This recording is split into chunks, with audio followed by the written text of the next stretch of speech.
కృష్ణాష్టమి నాడు ఏం చేస్తాము, మనం తర్పణం వదులుతాము. చంద్రుడికి, దేవమాత అయినటువంటి అదితికి కూడా తర్పణం వదులుతాము. ఎందుకు అదితికి తర్పణం వదలాలి అంటే, పూర్వము అదితి అయినటువంటి దేవమాతయే ఆమె యశోదాదేవిగా మళ్ళీ అవతరించింది. దేవకీదేవిగా, యశోదాదేవిగా ఆమె అవతరించింది మళ్ళీ. కాబట్టి ఆ అదితికి నమస్కారం చేయాలి.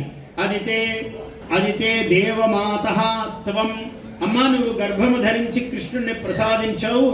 ఎందుకు? కృష్ణుడు పుట్టే ముందు మహామాయ పుట్టింది.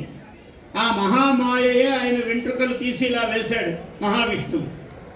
ఆ వెంట్రుకలు మాయాస్వరూపం, మాయ కదా వెంట్రుకలు.